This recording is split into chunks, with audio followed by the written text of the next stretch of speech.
사람은 누구나 사랑받고 싶어 합니다. 나이가 들수록 더 간절해집니다. 주변 친구들은 하나둘 가정을 꾸리고 명절마다 혼자 남는 자리가 늘어날수록 마음속 공허함은 더 깊어집니다. 이번 이야기는 농촌에서 평생을 성실하게 살아온 50대 남성이 늦은 결혼을 통해 새로운 인생을 시작했다고 믿었지만 결국 모든 것을 잃게 되는 이야기입니다. 비싼 국제 결혼 수수료, 20대 초반에 젊고 아름다운 신부, 6개월간 이어진 행복한 신혼생활, 그리고 어느 날 통장 잔고 영원, 집안에 값나가는 물건까지 모두 사라진 텅 빈 거실. 과연 그는 무엇을 믿었고 어디서부터 잘못된 것일까요? 끝까지 읽어보시고 이와 같은 피해가 다시는 반복되지 않도록 꼭 기억해 주시기 바랍니다. 도움이 되셨다면 구독과 좋아요 그리고 알림 설정을 간절히 부탁드립니다. 여러분의 작은 관심이 또 다른 피해를 막을 수 있습니다. 김태수, 54세, 전남의 작은 농촌 마을에서 평생을 살아온 남자였습니다. 키 172cm, 햇볕에 그을린 피부, 거칠어진 손마디에는 30년 농사 인생이 고스란히 남아 있었습니다. 20살부터 부모님과 논밭을 일궜고 30이 넘어서는 조만간 하겠지라는 말로 결혼을 미뤘습니다. 40이 되자 소개는 끊겼고 50이 되자 사람들은 더 이상 묻지 않았습니다. 그의 하루는 늘 같았습니다. 아침 5시 30분 기상, 6시 밭으로 출발, 정오까지 작업, 오후에는 비닐하우스 정리. 집에 돌아오면 어머니와 둘이 저녁을 먹었습니다. 식탁은 늘 조용했습니다. 그러던 어느 날 읍내에서 만난 지인의 말이 그의 인생을 바꿨습니다. 요즘은 국제 결혼 많이 해. 베트남 쪽 괜찮다더라. 그는 처음엔 고개를 저었습니다. 하지만 그날 밤 어머니의 한마디가 가슴을 흔들었습니다. 너도 이제 내 사람 있어야지. 그 말이 마음에 오래 남았습니다. 3,500만원. 상담비, 항공료, 현지 체류비, 통역비, 중개 수수료까지 포함된 금액이었습니다. 그는 평생 모은 돈 중 일부를 꺼냈습니다. 이게 마지막 기회다. 비행기를 타는 순간까지도 그는 현실감이 없었습니다. 베트남 호치민의 공기는 뜨겁고 습했습니다. 공항을 나서는 순간 이국적인 냄새와 소음이 그를 감쌌습니다. 이틀간 여러 명의 여성과 짧은 만남이 이어졌습니다. 그러나 그의 마음을 흔든 사람은 없었습니다. 그리고 마지막 날 대행업체 직원이 말했습니다. 한 분 더 있습니다. 작은 카페 안, 에어컨 바람이 부드럽게 흐르는 공간에 한 여성이 조용히 앉아 있었습니다. 그녀의 이름은 응우옌 린, 22세. 그는 순간 숨이 멎는 느낌이었습니다. 린은 베트남 전통 의상인 아오자이를 입고 있었습니다. 하얀색 바탕에 은은한 꽃무늬가 들어간 옷이었습니다. 몸에 자연스럽게 맞는 디자인 덕분에 그녀의 체형이 단정하게 드러나 보였습니다. 과장되지 않았지만 균형 잡힌 실루엣, 곧게 뻗은 자세, 검은 긴 머리카락이 어깨 아래로 부드럽게 내려와 있었습니다. 피부는 맑고 밝았습니다. 햇빛을 거의 보지 않은 듯 투명한 느낌이었습니다. 그녀가 고개를 숙이며 인사했습니다. 안녕하세요. 발음은 서툴렀지만 또박또박했습니다. 그는 가슴이 쿵 내려앉는 느낌이었습니다. 아기처럼 앳된 얼굴이었지만 눈빛은 또렷했습니다. 검은 눈동자가 잠시 그를 바라보다가 이내 수줍게 시선을 내렸습니다. 그 작은 동작 하나에 그의 심장이 빠르게 뛰기 시작했습니다. 통역을 사이에 두고 대화가 시작되었습니다. 취미가 뭐예요? 그가 물었습니다. 린은 잠시 생각하더니 말했습니다. 요리 좋아해요. 가족 중요해요. 어설픈 한국어에 통역이 덧붙였습니다. 그녀는 손을 모으고 조심스럽게 말했습니다. 한국 가서 남편, 어머니 잘해요. 그 말이 그의 가슴 깊숙이 들어왔습니다. 대화가 이어질수록 그녀는 조금씩 긴장을 풀었습니다. 가끔 눈을 마주치면 웃으며 고개를 숙였습니다. 그 미소는 계산된 느낌이 아니라 어딘가 순수해 보였습니다. 그는 속으로 생각했습니다. 이런 사람이 나와 살겠다고? 자신은 54세, 그녀는 22세, 32살 차이. 그는 스스로가 초라하게 느껴졌습니다. 그러나 동시에 이 기회를 놓치면 평생 혼자일지도 모른다는 생각이 들었습니다. 카페를 나와 잠시 함께 걸었습니다. 린이 조심스럽게 물었습니다. 농사 힘들어요? 그는 웃으며 답했습니다. 힘들지만 보람은 있습니다. 통역을 거쳐 전해진 말에 린이 고개를 끄덕였습니다. 저 힘든 거 괜찮아요. 짧은 문장이었지만 그의 가슴을 세게 두드렸습니다. 그날 저녁 그는 결정을 내렸습니다. 이 사람이다. 그의 눈에는 앳된 얼굴과 맑은 피부, 단정한 전통 의상 속에서 드러난 건강한 체형, 그리고 무엇보다 자신을 바라보며 수줍게 웃던 그 눈빛이 계속 맴돌고 있었습니다. 그는 황홀함과 두려움이 동시에 밀려오는 밤을 보냈습니다. 이게 정말 내 인생에 오는 봄인가? 그는 그렇게 믿고 싶었습니다. 그 선택이 자신의 인생을 어디로 데려갈지 그때는 알지 못한 채 한국으로 돌아온 날은 5월 18일이었습니다. 인천공항 도착 게이트를 나오는 순간 태수의 심장은 유난히 빠르게 뛰고 있었습니다. 린은 연분홍색 원피스를 입고 있었습니다. 밝은 색감이 그녀의 맑은 피부를 더욱 돋보이게 했습니다. 검은 머리카락은 단정하게 묶여 있었고 낯선 한국의 공기에 긴장한 듯 그의 팔을 살짝 붙잡고 있었습니다. 그 작은 손길에 태수의 어깨가 저절로 펴졌습니다. 괜찮아요? 그가 묻자 린이 고개를 끄덕였습니다. 남편 같이 있어요. 괜찮아요. 어설픈 말이었지만 그 안에 담긴 의지와 신뢰가 느껴졌습니다. 결혼식은 고향 읍내의 작은 예식장에서 치러졌습니다. 하객은 약 80명. 친척과 동네 사람들, 농협 지인들까지 모였습니다. 사람들은 수군거렸습니다. 신부가 참 어리네. 인형 같다. 태수 장가 잘 갔네. 태수는 뿌듯함과 어색함이 동시에 밀려왔습니다. 그러나 린이 옆에서 환하게 웃어주자 모든 시선이 자랑처럼 느껴졌습니다. 신호는 예상보다 더 달콤했습니다. 린은 아침 6시에 일어나 어머니와 함께 부엌에 섰습니다. 서툴지만 정성스럽게 된장찌개를 배우고 김치를 담그는 법을 메모했습니다. 어머니, 이거 맞아요? 또박또박 묻는 모습에 어머니도 점점 마음을 열었습니다. 집 안에서의 린은 또 다른 모습이었습니다. 처음에는 수줍기만 한 줄 알았던 그녀는 시간이 지날수록 애교가 많아졌습니다. 태수가 농사일을 마치고 돌아오면 현관 앞까지 달려와 맞이했습니다. 남편, 오늘 힘들었어요? 그녀는 가끔 그를 놀리듯 웃었습니다. 무언가를 부탁할 때는 괜히 어깨에 기대거나 팔을 붙잡았습니다. 그 작은 행동 하나하나에 태수의 마음은 쉽게 흔들렸습니다. 린은 옷 입는 감각도 세련되었습니다.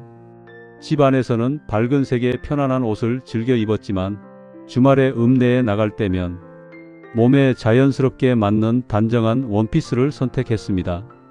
과하지 않았지만 젊은 생기가 느껴졌습니다. 동네 사람들의 시선이 따라 붙는 것을 태수는 느낄 수 있었습니다. 그는 묘한 우쭐함을 느꼈습니다. 부부로서의 시간도 점점 가까워졌습니다. 처음에는 수줍어하던 린이 점점 더 자연스럽게 그의 곁으로 다가왔습니다. 남편 좋아해요. 짧은 말이었지만 진심이 담긴 눈빛이었습니다. 태수는 54년 인생에서 이렇게 환대받는 느낌을 처음 경험했습니다. 그는 스스로에게 말했습니다. 이 사람은 진짜다. 6개월이 흘렀습니다.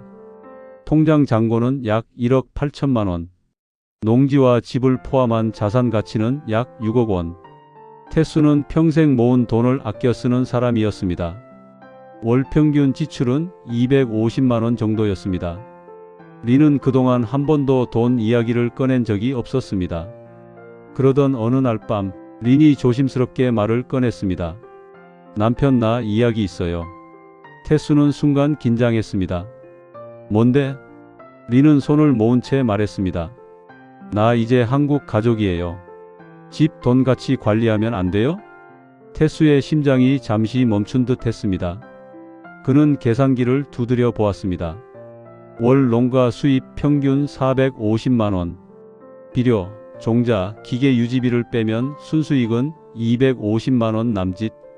어머니 병원비 월 60만원. 생활비 150만원. 여유 자금은 크지 않았습니다. 그는 고민했습니다. 아직은 이르지 않나?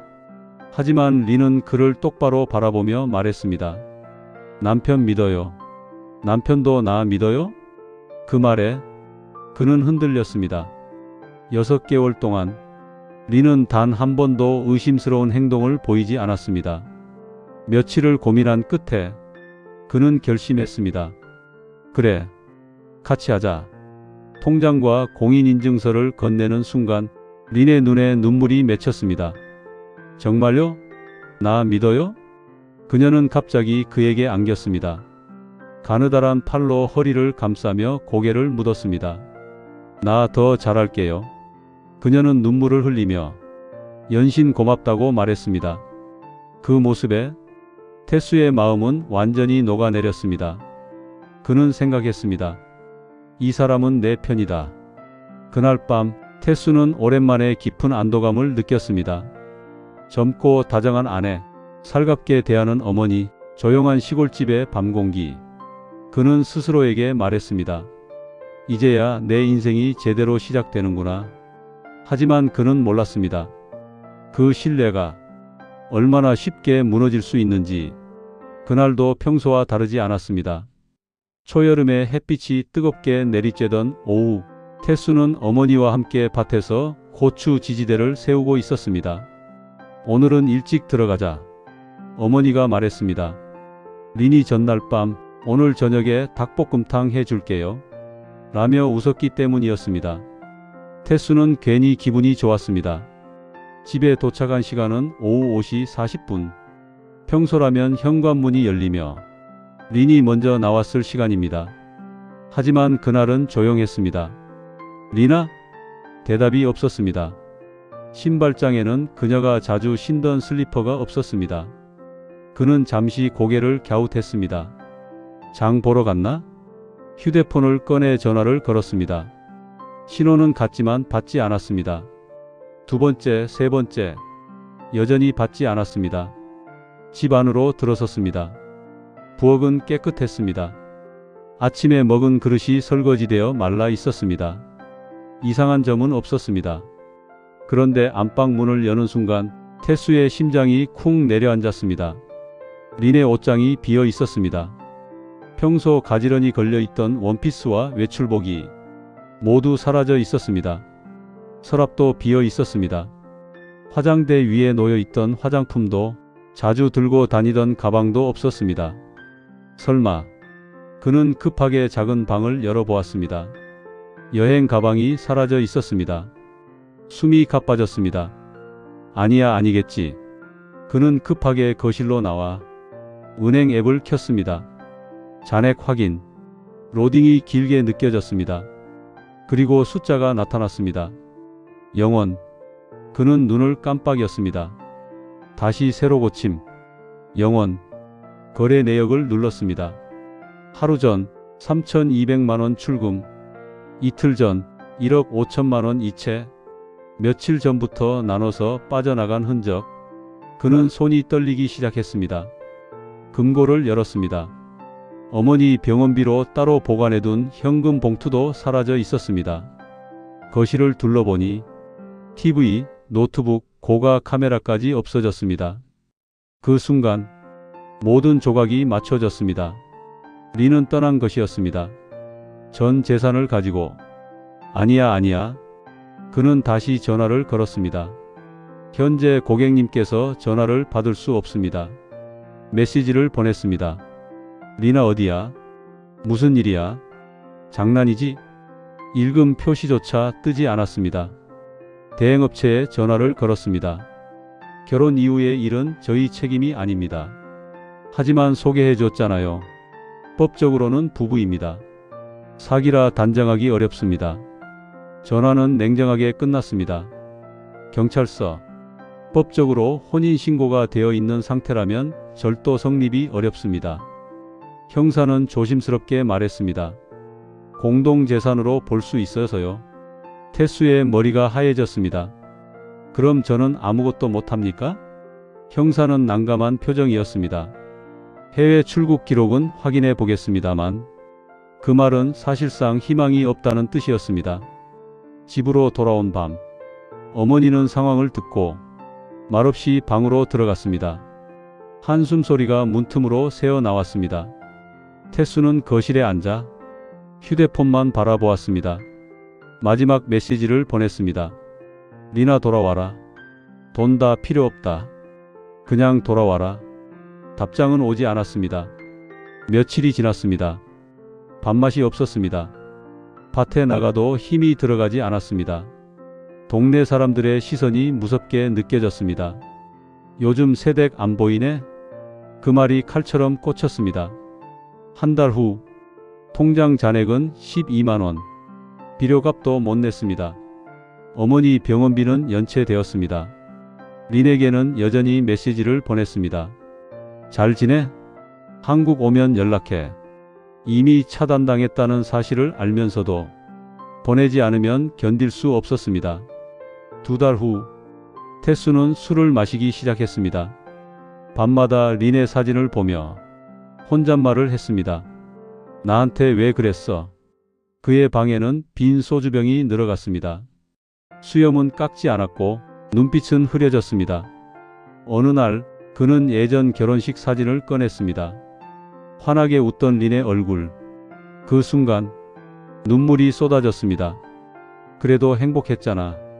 그는 아직도 그 6개월이 진짜였다고 믿고 싶었습니다. 시간은 흘렀지만 린에게서 연락은 오지 않았습니다.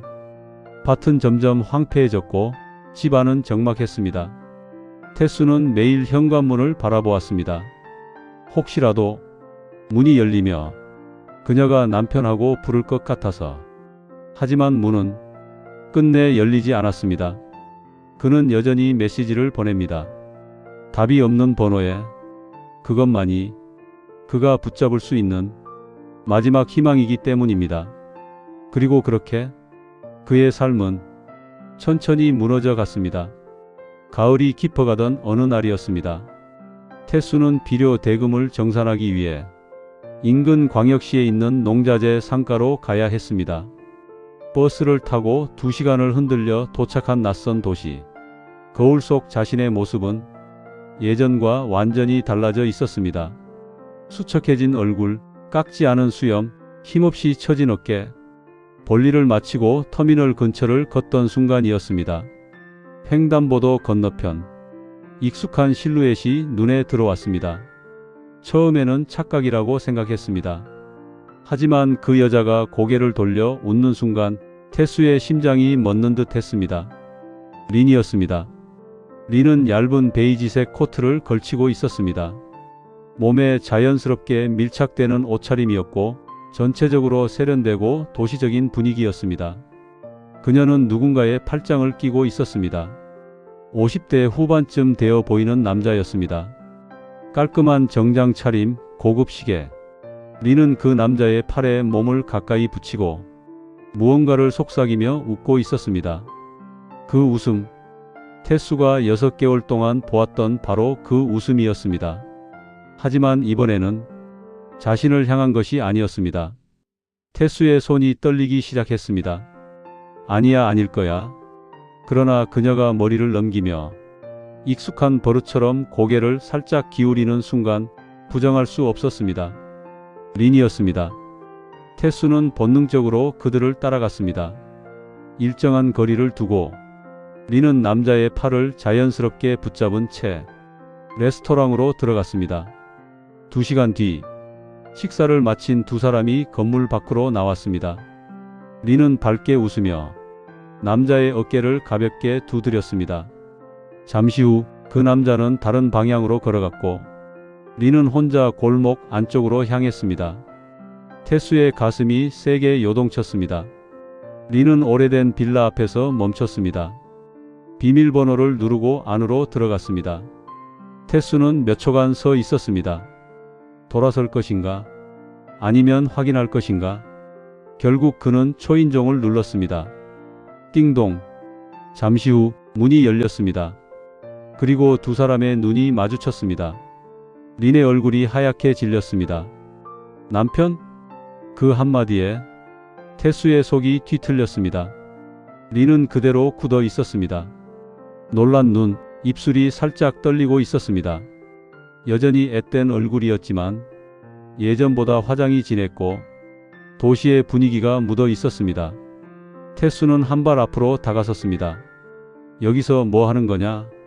목소리는 낮았지만 분노가 섞여 있었습니다. 린은 말을 잇지 못했습니다. 그 남자는 뭐야? 침묵. 린의 눈에 눈물이 맺히기 시작했습니다. 나 설명할 수 있어요. 설명? 태수의 목소리가 높아졌습니다. 내 전 재산 들고 사라진 게 설명이 돼? 린은 몸을 부르르 떨며 고개를 숙였습니다. 미안해요. 나 무서웠어요. 무서워서 돈을 다 빼? 태수의 손이 꽉 쥐어졌습니다. 내 어머니 병원비까지 가져갔어. 린은 결국 주저앉았습니다. 눈물이 바닥에 떨어졌습니다. 정말 살려고 그랬어요. 그녀는 울면서 말했습니다. 한국에서 혼자 너무 힘들었어요. 돈 없으면 아무것도 못해요. 태수는 비웃듯 고개를 저었습니다. 그래서 다른 남자 팔짱 끼고 웃어? 린은 입술을 깨물었습니다. 고소하겠다. 그 말이 떨어지는 순간 린의 표정이 무너졌습니다. 안 돼요, 제발.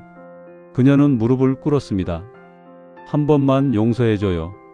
나 다시 돌아갈게요. 태수는 차갑게 내려다보았습니다.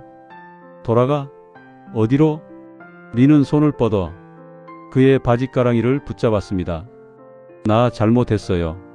정말 잘못했어요. 태수는 그 손을 뿌리쳤습니다. 린이 휘청이며 옆으로 쓰러졌습니다. 내가 널 얼마나 믿었는지 알아? 목소리가 갈라졌습니다.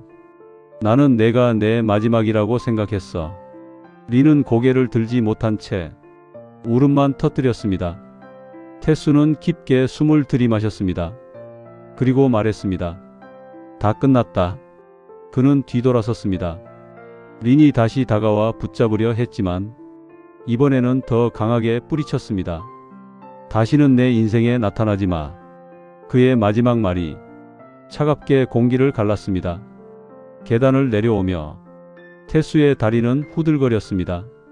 하지만 이상하게도 눈물은 나지 않았습니다. 분노도 사랑도 이미 다 타버린 듯 했습니다. 밖으로 나오자 가을 바람이 불었습니다. 태수는 하늘을 올려다보았습니다. 텅 빈 마음. 하지만 한 가지는 분명했습니다. 이제는 기다리지 않을 것이라는 것. 그는 천천히 발걸음을 옮겼습니다. 이번에는 정말로 끝이었습니다. 전남의 작은 농촌에서 평생을 성실하게 살아온 54세의 태수는 외로움 끝에 국제 결혼을 선택합니다. 베트남에서 만난 린은 젊고 다정했으며 수줍지만 애교 있고 헌신적인 모습으로 태수의 마음을 사로잡았습니다. 한국으로 돌아와 결혼식을 올리고 시작된 신혼생활은 겉으로 보기엔 완벽했습니다. 린은 시어머니를 잘 모셨고 태수를 살갑게 챙겼으며 가정을 위해 헌신하는 만점 신부처럼 보였습니다. 시간이 흐르며 신뢰는 깊어졌고 결국 태수는 평생 모은 재산과 통장 관리까지 그녀에게 맡기게 됩니다. 그러나 어느 날 린은 전 재산과 귀중품을 챙겨 사라졌습니다. 법적으로 부부였기에 절도 성립은 쉽지 않았고 대행업체도 책임을 회피했습니다. 태수는 무일푼이 되었고 어머니 병원비조차 감당하지 못하는 상황에 놓였습니다. 이 이야기는 단순히 한 남자의 불행으로 끝나는 이야기가 아닙니다. 외로움은 판단력을 흐리게 만들 수 있습니다. 특히 나이가 들수록 이번이 마지막 기회일지도 모른다는 생각이 위험 신호를 무시하게 만듭니다. 결혼은 감정만으로 유지되지 않습니다. 경제적 구조와 법적 보호장치가 함께 갖춰져야 합니다. 경제권을 모두 넘기는 행위는 신뢰의 표현이 아니라 위험을 한쪽에 몰아주는 선택일 수 있습니다. 특히 국제 결혼의 경우 중개업체의 신뢰도, 상대의 체류 목적, 금전 요구의 패턴 등을 냉정하게 확인해야 합니다. 이런 실제 사례 기반 이야기가 도움이 되셨다면 구독과 좋아요를 눌러주시고 알림 설정까지 해주시면 감사하겠습니다. 여러분의 작은 관심이 또 다른 피해를 막는 큰 힘이 됩니다. 다음 이야기에서도 더 현실적이고 의미 있는 사례로 찾아뵙겠습니다.